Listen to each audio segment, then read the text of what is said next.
ازيكم؟ ورجعنا لكم بعد غياب طويل لظروف صعبة. ربنا يا رب ما يكتبها على حد، وادعوا لوالدي ان ربنا يكمل شفاه على خير.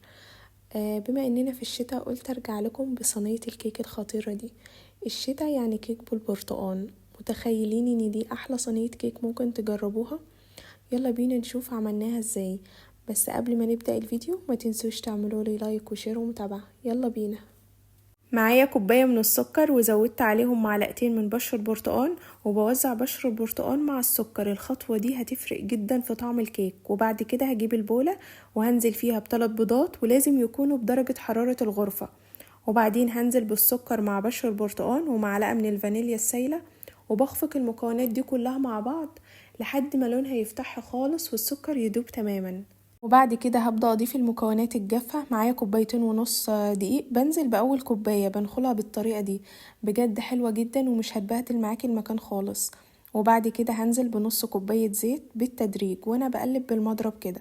وهضيف باقي الدقيق 1.5 كوباية، وكيس من الكيك شيف او بيكنج باودر المتوفر، ورشة ملح، ونص كوباية من عصير البرتقال الفريش. ويا ريت ما تبالغوش في الخفق، يا دوبك الدقيق يندمج مع كل المكونات بوقف على طول. وبعد كده هجيب نص كوباية لبن مع معلقتين زبدة او سمنة وادوبهم على النار علشان انا عايزة اللبن يكون سخن. وبعد كده هنزل بيه على خليط الكيك وهقلب. وده بقى قوام الكيك، بجد خطير يا جماعة. بدهن الصينية بالزبدة ورش الدقيق، وشيلوا اي زوايد للدقيق. وبعد كده هصب خليط الكيك واخبطه بالشكل ده. وبدوب كمان معلقة زبدة واحطها على وش الكيك. دي بتفرق جدا في شكل الكيك يا جماعة. وهدخله فرن سخن مسبقا لمدة 40 دقيقة. اظن شايفين شكلها عامل ازاي، بتتكلم عن جمالها. ما شاء الله شكلها حلو جدا. الكيكة كانت ناجحة جدا جدا، التسوية مظبوطة.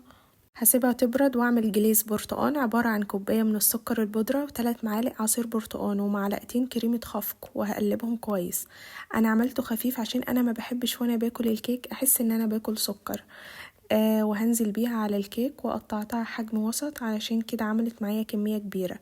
بصراحة ده احلى كيك انا جربتها، وطعمها كان رهيب يا جماعة. مش محتاجة معاها بقى غير كوباية الشاي.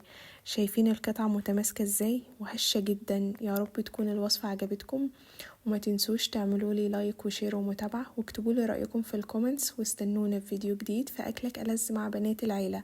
باي باي.